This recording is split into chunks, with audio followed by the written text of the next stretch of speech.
Salom do'stlar, bugun sizlar bilan akerdadachi ushlashni o'rganamiz. Mana turib otganinglar uzoq masofadan o'qinglar har tarafga sachrab ketadi. Hamda o'tirib otganinglar uzoq masofadan o'qinglar bittada faqatgina bitta joyi tegadi hamda protivniklarni kallasini otishinglarga ko'proq yordam beradi. Ko'pchilik ikki qo'lda o'ynaganligi sabab birdaniga o'tirib ham turib otishga qiynalishadi. Ba'zida priselli, masalan, AWP qurollarida o'tirib otish kerak bo'lganda priselni bosib, keyin ekranni burish hamda o'tirish tugmalarini bosguncha ko'p vaqt oladi va raund berib qo'yiladi. Menda ajoyib nastroyka bor. Bunda o'tirish, otish hamda tikka turib otishlar bitta joyda bo'ladi. Bu nastroykani men Telegram kanaliga tashlab qo'yaman. O'zingizlar o'tib Telegram kanalini nastroykani to'g'rilab olsanglar bo'ladi.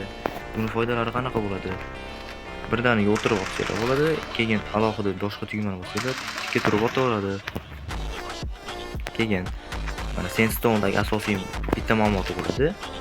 Mana shu yerga chiqqaninglar, ayta proteinglar turgan bo'lsa, dushmaninglar chiqib otaman deganlarida beton yo'linglar to'sib qo'yadi va proteininglar sizlar kallanglardan otib qo'yadi. Kallanglar chiqib qolgan bo'ladi. Shu vaziyatda tikka turib otaverasizlar bemalol ikkinchi tugmani bosib. Keyin ba'zi vaziyatlarda o'tirish kerak bo'lgan joylar bo'ladi. Oddiy o'q otmasdan o'tirish kerak bo'ladi. Unda ko'pincha bunday o'tirib qo'yiladi.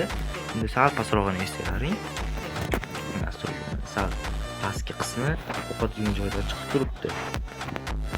Shu o'q otadigan joyda bossangiz o'zi o'tiradi. Shuna qilib bitta barmoqda 3 ta 4 ta narsani bemalol boshqara olasizlar. 4 qo'l o'ynaydiganlarga o'tirib boshqa narsa qilish qiyin emas, lekin 2 qo'l o'ynaydiganlarga, 3 qo'l o'ynaydiganlarga shu o'ta katta muammo hisoblanadi. Keyin bu nastroykani qayerdan topamiz desalaring, ushbu yerga o'tasizlar. Mana nastroykani buzib olaman. Nastroyka buzildi. Ushbu yerga o'tasizlar. Qidiruvga o'tib turib, qidiruvdan men tashlagan silkani kopirovat qo'ygan bo'lishlari kerak. Kopirovat qilib olib, qidiruv tugmasini bosasizlar. Qidirgandan keyin ushbu nastroykaga o'tadi. F bo'ladi. Mening nastroykam o'tadi. Shunda chustliklar yaxshi bo'ladi. Ko'pchilik alohidadan so'raydi, akerda o'ziga chust bormi, nastroyka chust bormi aka deyishadi. Ha, unga ham chust bor, faqat chustni men Telegram kanaliga skrinshot bilan tashlab qo'yaman.